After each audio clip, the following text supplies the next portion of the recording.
വേണ്ട, ഗേറ്റ് തുറക്കരുത്. എന്റെ മുറ്റത്ത് കാലൂത്തരുത്. ഞാൻ പട്ടിയെ വിട്ട് കടിപ്പിക്കും. അതിനൂടെ പട്ടിയൊന്നും ഇല്ലല്ലേ? എന്നാ ഞാൻ തന്നെ വന്ന് കടിക്കും. ഒരു കൊടിച്ചു പട്ടി കടിച്ച എന്താവാന്? വരാതെ കയറി പോരുത്. വരാതെ കയറി കൊല്ലും ഞാൻ. എന്നെ പെരിക്കാത്ത കയറരുത്. ഇരിക്കരുത്. വലിഞ്ഞു കയറി വരുന്നവർക്ക് ഇരിക്കാനുള്ള അല്ലേ കസേര. എന്തായാലും കല്യാണത്തിന്റെ നേരത്തെ രണ്ടാളും മഴക്കിട്ടത് ഒട്ടും ശരിയായില്ല. നിന്നോട് ആരാടി അഭിപ്രായം ചോദിച്ചത്? ഇതാർക്കടി രണ്ട് ചായ? ഇവിടെ ഞാൻ മാത്രമേ ഉള്ളൂ. എനിക്ക് കുടിക്കാൻ ഒരു ചായ മതി. ഒരു കുടിയത്ത് ഇങ്ങനെ കൊണ്ട് ചായ എടുക്കാൻ പറ്റിയ ഒരുത്തൻ. നീ എന്താ കല്യാണത്തിന് വരാതിരുന്നത്? എന്നെ കൊണ്ടൊന്നും പറയിപ്പിക്കരുത്. കല്യാണത്തിന് വന്ന കാല് തല്ലി ഓടിക്കുന്ന നീ തന്നെയാണ് പറഞ്ഞ ദ്രോഹി.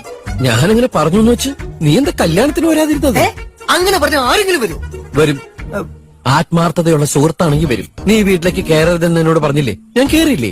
ഇവിടെ വന്ന് ഇരിക്കരുതെന്ന് പറഞ്ഞില്ലേ? ഞാൻ ഇരുന്നില്ലേ? എന്തുകൊണ്ടാ? നീ എന്റെ ആത്മാർത്ഥ സുഹൃത്തായതുകൊണ്ട്. നിനക്ക് എന്നെ അങ്ങനെ കാണാൻ സാധിച്ചില്ല. അതുകൊണ്ട് എന്നെ നീ വരാതിരുന്നത്. എന്തായാലും വളരെ മോശമായിപ്പോയി അഭിലാഷേ, വളരെ മോശമായിപ്പോയി. എന്തായാലും എന്നെ നീ വെറും ഒരു അന്യനായിട്ടാണ് കാണുന്നെങ്കിൽ നമുക്ക് ഇവിടെ എല്ലാം അവസാനിപ്പിക്കാം. എല്ലാം അവസാനിപ്പിക്കാം. ചായ കുടിച്ചിട്ട് പോവാ. പ്ലീസ്, നീ പോലെ. സോറിടാ, ഞാൻ ആ രീതി ചിന്തിച്ചില്ല. നീ ഇരിക്കും. പക്ഷേ ഒരു ചായ എടുത്തടി. പച്ചവെള്ളം കുടിച്ചാ മതി. ചായ കൊട്ടിക്കളയുമ്പോ ആലോചിക്കണമായിരുന്നു.